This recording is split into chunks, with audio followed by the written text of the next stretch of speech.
성부와 성자와 성령의 이름으로 아멘. 예수님과 어머니 하나 되신 성심을 통해 아버지 뜻 안에서 기도드립니다. 사랑하는 하나님 아버지, 저희가 듣겠습니다. 말씀하여 주옵소서.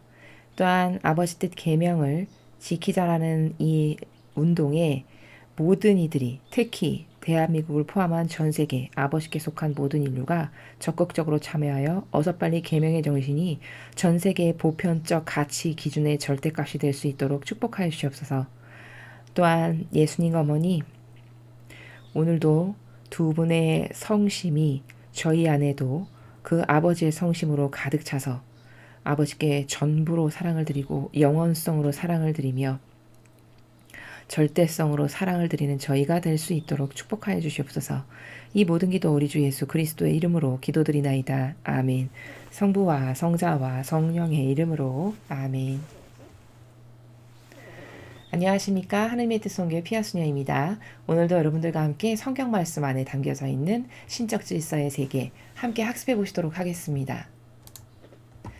2021년 6월 25일 금요일입니다. 제1독서 신명기 30장 1절에서 5절까지의 말씀입니다. 모세가 백성에게 말하였다.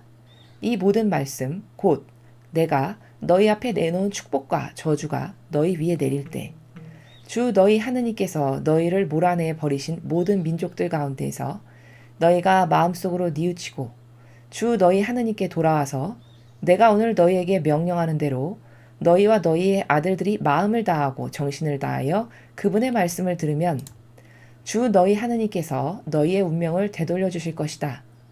주 너희 하느님께서는 또 너희를 가엾이 여기시어 주 너희 하느님께서 너희를 흩어버리신 모든 민족들에게서 너희를 다시 모아들이실 것이다. 너희가 하늘 끝까지 쫓겨났다 하더라도 주 너희 하느님께서는 그곳에서 너희를 모아들이시고 그곳에서 너희를 데려오실 것이다. 주 너희 하느님께서는 너희 조상들이 차지하였던 땅으로 너희를 들어가게 하시어 너희가 그 땅을 차지하고 조상들보다 더 잘되고 번성하게 해주실 것이다. 주님의 말씀입니다. 하나님 감사합니다.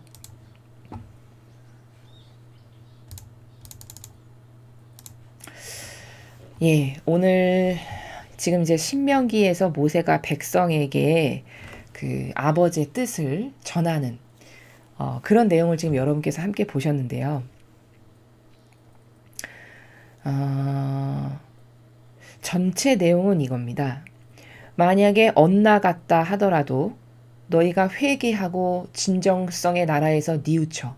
그래서 아버지의 의노를 풀어드려 다시 올바르게 화답을 똑바로 해서 그럼 아버지는 너희들을 용서해 주실 거다. 그러니까 지금 이런 거죠. 이제 십계명을 받고 또 백성들을 이끄는 가운데에서 이 백성들에게 당부를 하는 겁니다. 어떤 걸 조심해야 되고 어떤 약속은 목에 칼이 들어와도 지켜야 되는 것이고 하느님과의 관계성에서 이건 신이 성실하게 반드시 끝까지 지켜야 되는 거고 뭐 이런 주의사항을 이제 지도자고 리더의 직분이다 보니 아버지와의 관계성에서 자신이 아버지로부터 깨닫고 알려주신 바를 백성들에게 지금 올바르게 전하고 있는 역할을 모세가 하고 있는 것이죠. 그래서 앞에부터 차근차근히 보시면 이 모든 말씀 곧 내가 너희 앞에 내놓은 축복과 저주가 너희 위에 내릴 때 주 너희 하느님께서 너희를 몰아내버리신 모든 민족들 가운데서 너희가 마음속으로 뉘우치고 자 여러분 진짜 모세 말대로 된 게 똑바로 안 살고 왔다 갔다 변덕스럽게 또 한 대 치시면 회개하고 다시 정신 차리고 이걸 반복하잖아요. 이스라엘 백성들이. 근데 지금 보면은 주 너희 하느님께서 너희를 몰아내버리신 모든 민족들 가운데서 너희가 마음속으로 뉘우치고 자 이거 어떤 걸 두고 말씀하시는 건가요? 바빌론 유배를 두고 말씀하시는 겁니다. 진짜 몰아내 버리셨죠. 이방인의 나라에서 가서 종살이 또 하잖아요. 바빌론의 유배. 그러니까 인간이 얼마나 나약하고 정말 하느님 아니시면 답 없는 존재냐면 이집트에 가서 이렇게 생고생을 했으면은 그게 야 하느님 배제하고 살면 이렇게 돼. 야 우리 고생한 걸 좀 봐라. 우리 이렇게 종살이하고 맨날 매 맞고 남의 나라에서 눈치 보고 거지처럼 얻어먹고 이렇게 살았어. 야 이거 두 번 다시 반복되면 안 되지. 이게 전승이 잘 돼가지고 바빌론 유배 가는 그 똑같은 일이죠. 그쵸? 또 똑같이 남의 나라 가서 종살이하고 노예처럼 살고 매 맞고 이러면서 사는 거 아니에요. 끌려가서 유배로.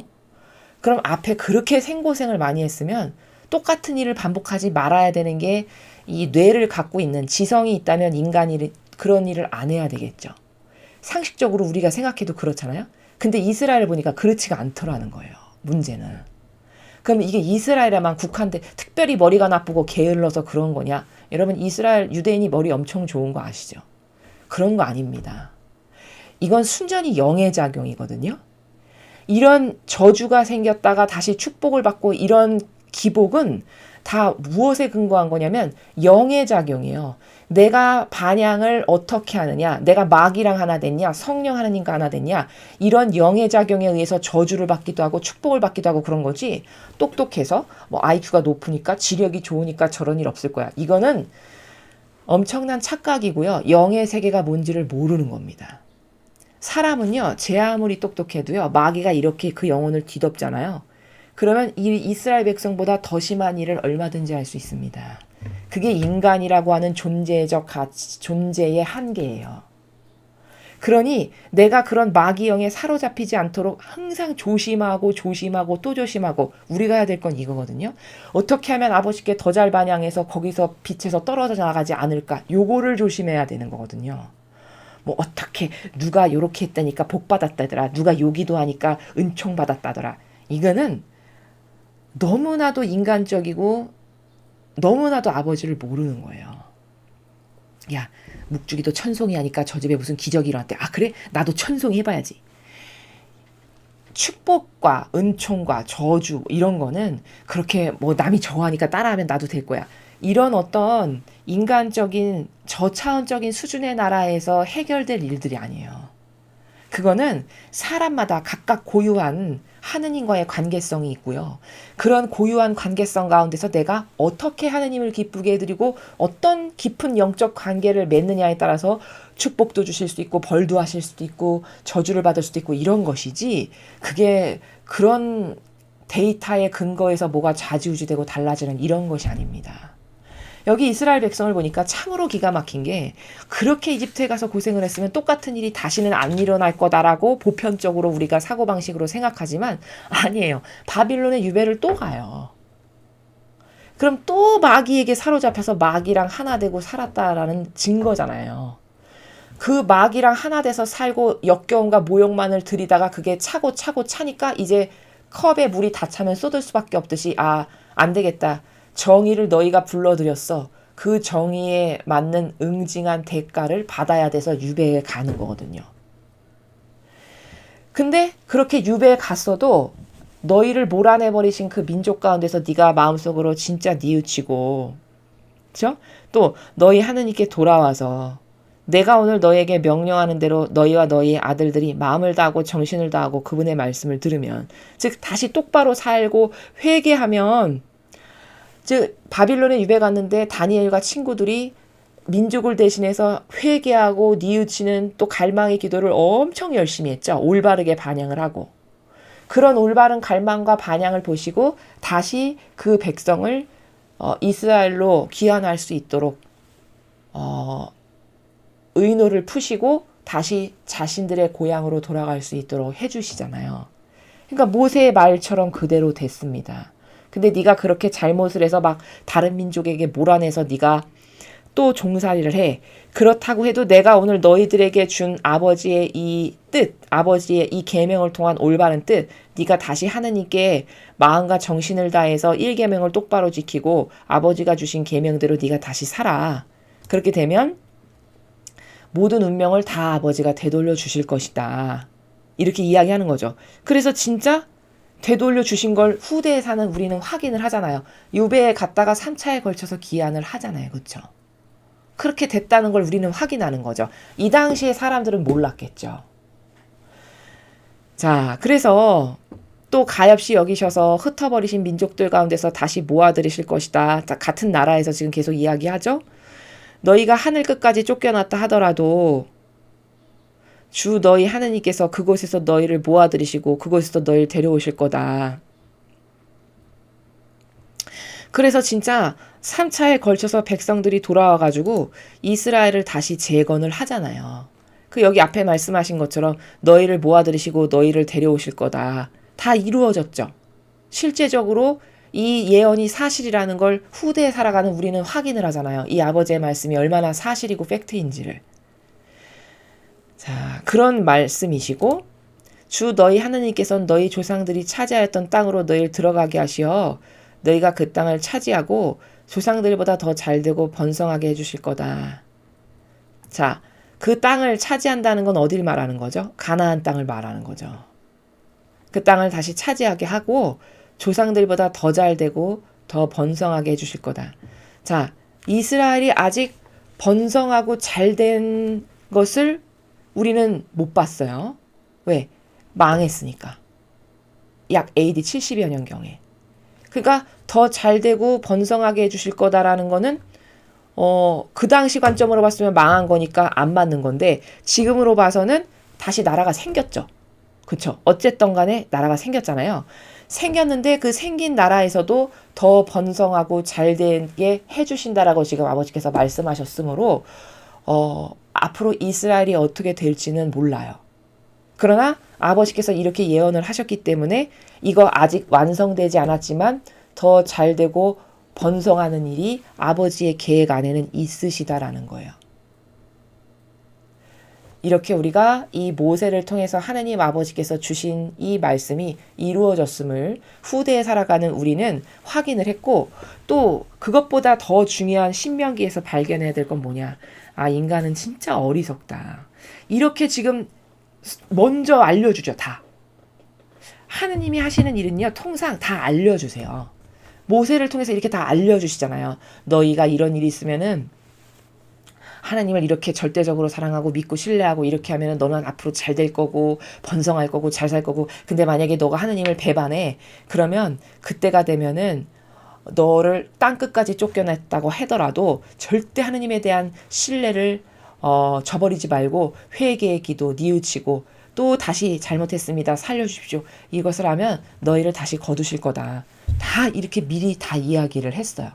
근데 그 미리 이야기한 게 다 이루어지시는 나라가 바로 아버지의 그 위대하신 다스림과 권능의 나라라는 걸 후대에 사는 우리는 이렇게 확인할 수 있는 거고 또 인간은 얼마나 어리석은가. 그렇게 한번 뼈저리가 당했으면 다시는 안 그래야 되잖아요. 근데 그 뼈저리게 당한 조상들이 망해서 죽고 나니까 그 수십 년 후에 후손은 똑같은 것을 또 하더라는 거예요. 똑같은 짓을 또 해서 또 유배를 가더라는 거죠. 또 남의 나라에서 종살이를 하더라는 거예요. 그럼 여기서 우리가 발견할 수 있는 건 뭘까? 아, 인간은 이 정도밖에 안 되는구나. 그 인간의 잘나빠진 이성과 지성이라는 게 제 아무리 잘나빠졌어도 하느님 배제하고 살면 지 멋대로 인간의 뜻 안에서 자기 멋대로 제도 전통이나 자기들이 만들고 우상 숭배하고 이러면서 살면 그럼 똑같이 또 망하는 길을 또 갈 수밖에 없는 거구나. 아, 이런 한계라는 거를 인간에게 있다는 걸 잘 깨닫고 나는 이런 똑같은 것을 되풀이하지 않는 사람이 좀 되어야 되겠다. 이게 오늘 우리가 이 일독서를 통해서 반추해야 될 거고 배워야 될 거고 깨달아야 될 내용이다 라는 겁니다. 자, 계속해서 복음 말씀 함께 보시겠습니다. 마태오복음 18장 19절에서 22절까지 말씀입니다. 주님 영광 받으소서. 그때 예수님께서 제자들에게 말씀하셨다. 너희 가운데 두 사람이 이 땅에서 마음을 모아 무엇이든 청하면 하늘에 계신 내 아버지께서 이루어 주실 것이다. 두 사람이나 세 사람이라도 내 이름으로 모인 곳엔 나도 함께 있기 때문이다. 그때 베드로가 예수님께 다가와 주님, 제 형제가 저에게 죄를 지으면 몇 번이나 용서해 줘야 합니까? 7번까지 해야 합니까? 하고 물었다. 예수님께서 그에게 대답하셨다. 내가 너에게 말한다. 7번이 아니라 77번까지라도 용서해야 한다. 주님의 말씀입니다. 그리스도님 찬미합니다. 자, 오늘 주신 예수님께서 말씀하신 내용 중에 첫 번째 테마. 자, 이렇게 말씀하셨어요. 너희 가운데 두 사람이 단 2명밖에 안 되는데 이 땅에서 마음을 모아 무엇이든 청하면 하늘에 계신 내 아버지께서 이루어 주실 것이다. 두 사람이나 세 사람이라도 내 이름으로 모인 곳엔 나도 함께 있기 때문이다. 자, 이게 무슨 나라일까요? 두 사람, 세 사람만이라도 내 이름으로 모인 곳엔 나도 함께 있다. 이게 무슨 나라일까요? 왜 두세 사람이면 굉장히 작은 수잖아요. 그렇죠? 적은 숫자인데도 아버지 이름으로, 즉 예수님의 이름으로 모여 있으면 함께 계신대요. 그럼 이 나라는 어떤 나라냐면 두 사람이나 세 사람 혼자 기도하는 것보다 둘, 셋이 있으면 더 강력해진다. 그 왜 더 강력해지냐? 하나 된 사람들이 자꾸 모이니까. 아버지 뜻 안에서 하나 된 사람들이 모이니까 그 기도가 강력한 기도가 되는 거예요. 쉽게 비유를 들면 나무 젓가락 하나 있으면 언제든지 확 부러뜨리죠. 근데 젓가락이 2개, 3개가 모였다. 그럼 혼자 있을 때보다 3개 모여있을 때는 그 젓가락이 하나 된 상태라면 부러뜨리기 어렵죠. 바로 그런 것처럼 둘, 셋이라도 내 이름으로 모였어. 그럼 내 이름으로 모였다라는 게 무슨 나라냐면 나랑 하나 된 상태, 아버지 뜻 안에서 하나 된 상태로 둘, 셋이 있어. 그럼 그 기도는 강력해진다. 그러니까 아버지께서 이루어주신다. 이렇게 말씀하시는 거예요. 자, 그러면 하나 된 사람이 2명, 3명 있으면 점점 강력해진다는 거잖아요. 아버지 뜻 안에서 하나 된. 그럼 아버지 뜻 안에서 용해된 사람들이 기도한다면 어떨까요? 더 막강하고 더 파워풀하겠죠. 그렇죠?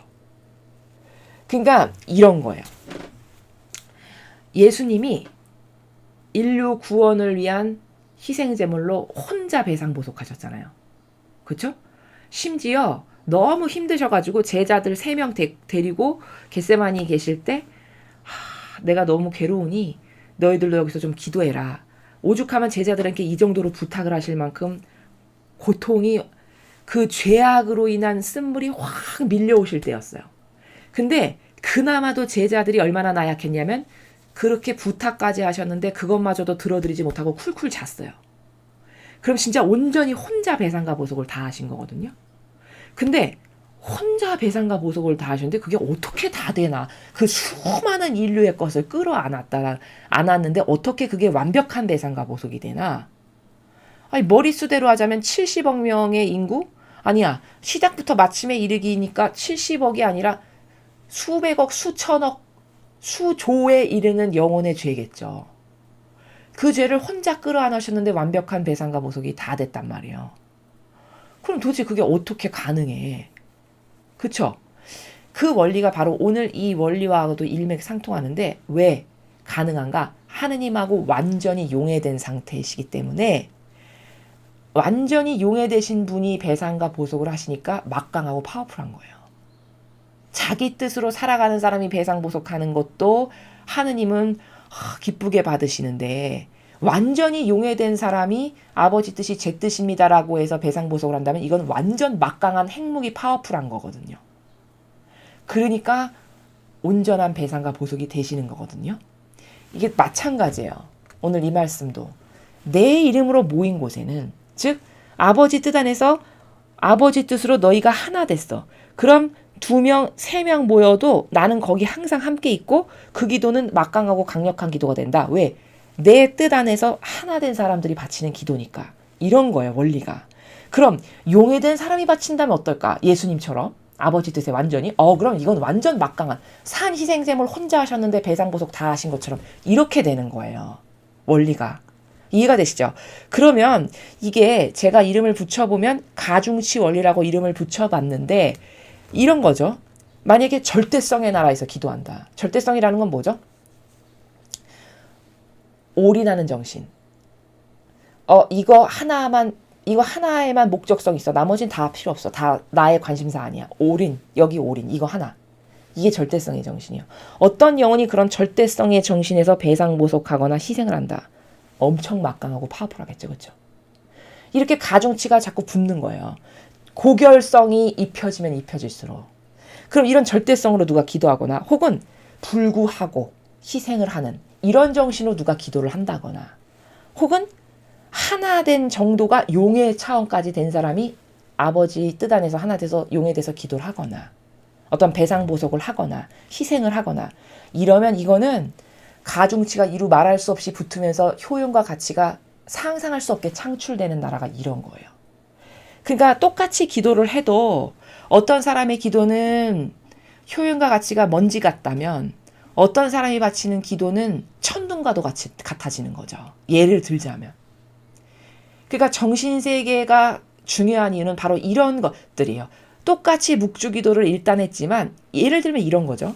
루이사 피카레타가 일단한 것과 인간의 뜻 안에서 자아의 종으로 살아가는 사람이 일단한 거는 현격한 차이가 있겠죠. 물론 루이사 피카레타도 부족하지만 그 사람은 산재물로 봉헌이 됐고 선택됨으로써 또 끊임없이 예수님과 하나 되기를 갈망했고 실제로 예수님과 많은 부분 하나 됐어요. 그런 사람이 일단 바치는 것과 아무것도 모르고 진리도 모르고 신적 활동이 뭔지도 모르고 계명도 모르고 진리도 모르고 맨날 자아의 종으로만 살아가는 사람이 묵주기도 일단 바친 건 다 반드시 차이가 있을 수밖에 없다는 거예요. 그럼 여러분은 어떤 나라에서 기도를 하시겠어요?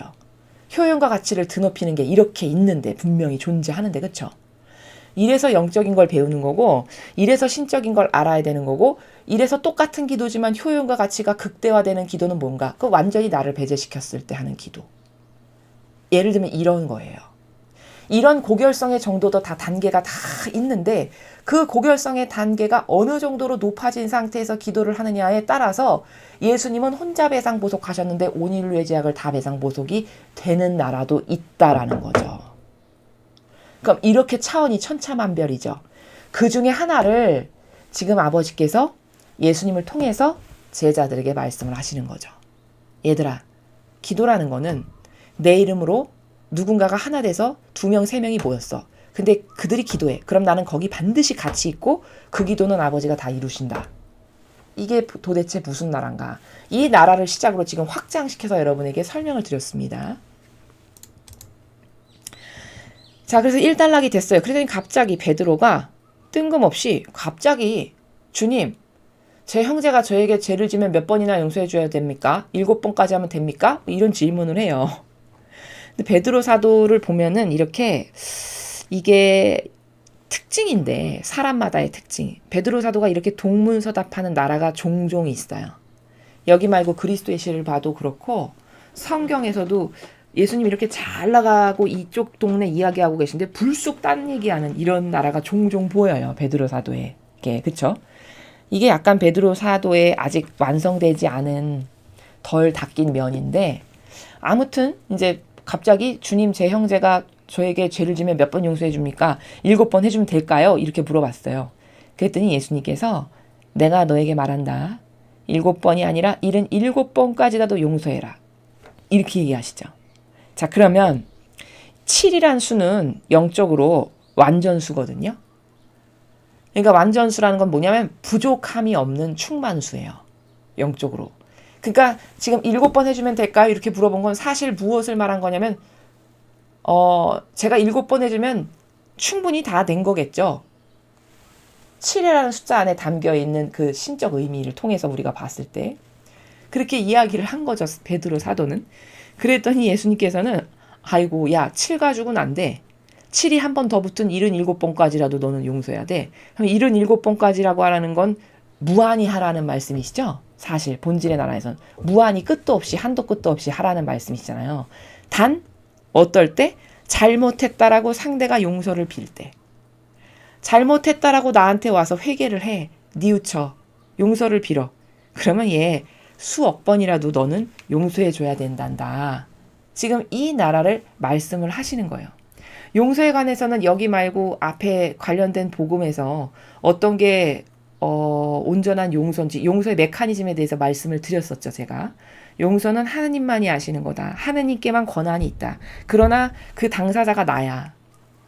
그러면 나에게 잘못한 그 사람은 하느님께도 잘못했다라고 이야기해야 되고 나에게도 와서 이러이러해서 잘못했으니 미안합니다. 용서해 주십시오. 이렇게 두 방면으로 용서를 다 청해야 이 사람은 온전한 용서를 받을 수 있게 되는 거고 나의 케이스의 경우에는 내가 왜 이 사람의 죄를 무한히 용서를 해야 되는 거냐면 내 케이스에서 봤을 때는 나도 하느님께 또 이웃에게 나도 모르는 죄를 많이 짓고 살아가는 똑같이 부족한 인간이므로 나의 죄가 용서받고 싶다면 내가 이 사람의 죄를 용서해줘야 하느님께서 나를 보셨을 때 반감이 안 드셔서 나를 용서해 주실 수 있다. 그런 연유로 인간과 인간 사이의 관계에서 소소한 문제에서 벌어지는 그런 잘못들은 용서를 해주는 것이 내 영혼에게 유익한 거다라는 겁니다.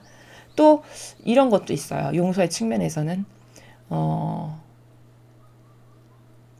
그러나 그 나에게 용서를 청했다고 해서 내가 그래 나 너 용서할게 그럴 권한은 없다는 거예요. 단지 그가 나에게 용서를 청하면 나는 어떤 걸 할 수 있는 거냐면 아버지 저는 저 영혼이 저에게 요렇게 잘못한 것을 저는 다 용서했습니다. 아버지께 제가 이렇게 다 그에게 갖고 있었던 마음을 하나도 남김없이 다 용서했음을 아버지께 이 마음을 바쳐드립니다.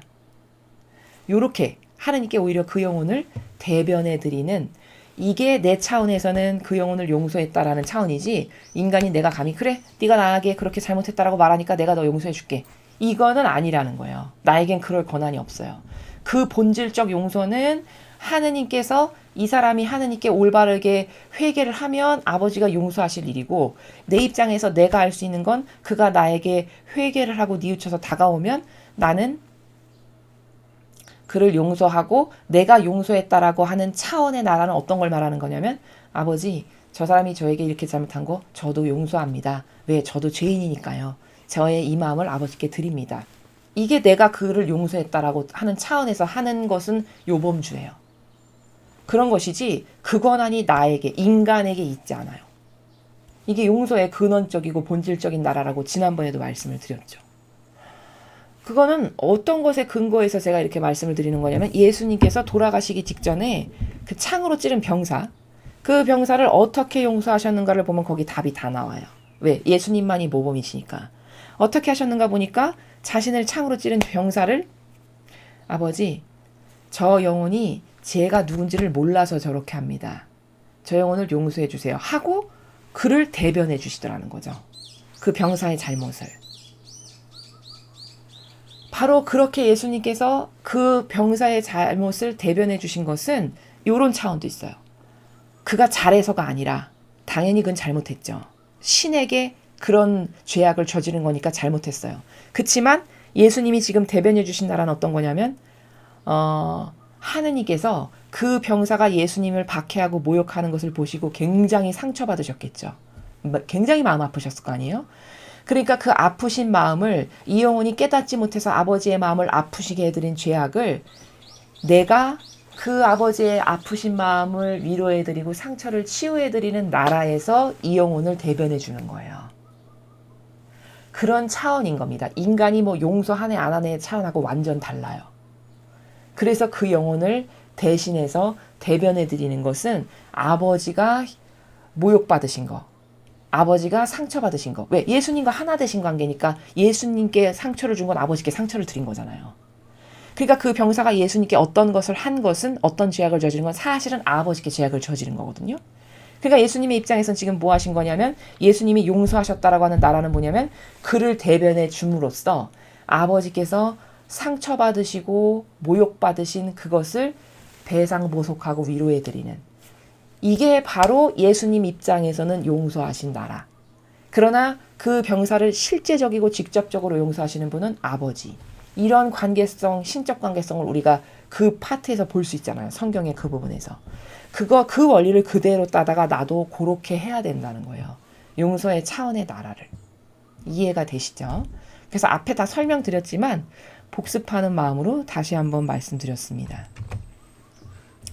자, 그래서 오늘 일독서는 어리석은 그 이스라엘 백성이 아버지를 또 배반하고 잘못된 길로 나갔을 때 모세가 지금 이렇게 하거라. 그럼 하나님은 다시 용서해 주시는 분이야. 이런 그 하느님과의 관계성에서 백성이 올바르게 반영해야 될 것을 전해주고 있고 그리고 그 모세의 말씀이 다 이루어졌음을 우리는 확인하고 있고 또한 얼마나 인간이 어리석으면 그렇게 똑같은 시행착오를 또 반복하는 인간을 볼 수 있다는 거죠. 여기서 객관화시켜야 될 것들이 굉장히 많죠. 그리고 복음에서는 둘 셋이 기도하면 함께 나도 있다. 그 기도는 이루어준다. 이게 무슨 말인가? 무슨 나라인가? 아버지 뜻 안에서 하나 된 사람들이 모여서 기도하면 강력해진다는 거구나. 그러면 그것도 차원이 더 업그레이드, 용해된 차원에 이르기까지 업그레이드가 이렇게 많겠죠. 그렇게 차원을 달리하는 나라에서 기도의 질도, 효용도, 가치도 이렇게 점점 더 상승시킬 수 있는 그런 방법에 대해서 여러분에게 설명드렸습니다. 자, 오늘 배운 것들도 여러분이 일상생활에서 꼭 적용해 보셨으면 좋겠습니다. 이상으로 2021년 6월 25일 금요일 복음 해설을 마치겠습니다. 감사합니다.